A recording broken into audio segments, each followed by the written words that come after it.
How did you feel about the conversation the other day? Well, answering the first question, it's true. I have told my story so many times to different audiences. I've told it in your class at least 3-4 times. I've talked to TV stations, I've talked to radio stations, and every audience has to hear my story, but they will react to it differently.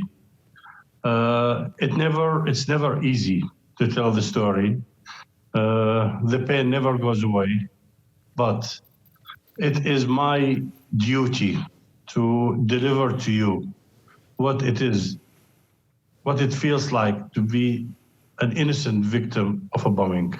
Mm-hmm. So I know it's difficult, but I have to do it. You know, I don't want to make you sad, but after our class last Thursday, I went in and I took us photo, and I was in tears.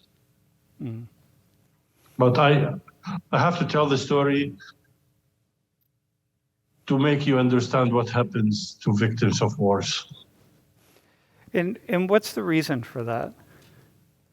Why do you want us to understand? Yeah. Well,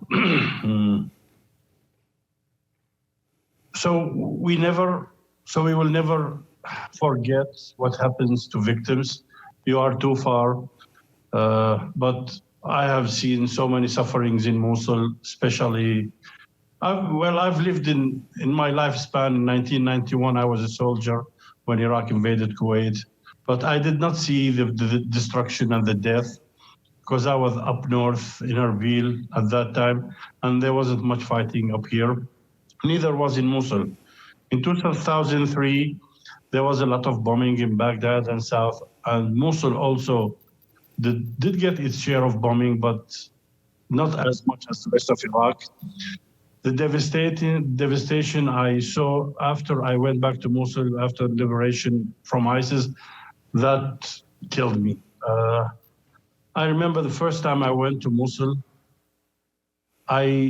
for the first time, I get lost in my own city because the bombing has destroyed the whole city. The landscapes that I used to navigate through were gone. So I was lost and I was crying. I said, how can I get lost in my own city that I was born in 57 years ago? So it seems to, I was looking at some photos of different cities in Ukraine, and I was thinking the same thing. I was thinking I wouldn't even know where these these places are. Yeah. Mm-hmm. Yeah. So do you feel like you need the two people who wrote, I think in the chat, I think they felt like you needed to be protected in some way. You know, Sam, after being through what I've been through, and after all these 4 or 5 years, I told you it's never easy. But the Americans are very emotional. But I've been through war. I've seen destruction. I lost 4 members of my family. Like I told you, I'm working with some U.S. firm to represent people from Mosul. And I've seen families who lost 10, 12, 15, 30. Yesterday, I was just filling forms for this person who lost 13 members of his family. And I was in tears for him, not just for me, because I know what it feels. But sometimes we have a saying, when you see the suffering of others, your suffering seems small to their suffering. Losing 4 is not like losing 13. It's hard. I can't even imagine. And I can't imagine the stories that are going to be coming out of Oh my God. Yeah. All right. Well, listen, my friend, I just wanted to bring you back in just for a few minutes, just to say, I think, we live in this world where we don't have role models necessarily for how to, in a very healthy way, how to live through and work through trauma. And so we automatically, I think often many of us automatically make these assumptions that when somebody has been traumatized, like there's only one path through it. But sometimes we meet people who are really special people who have found a way to work through the things that they've experienced. And I think you're one of those people. And so understanding how to work through trauma and how to experience and express forgiveness. You, my friend, have mastered that.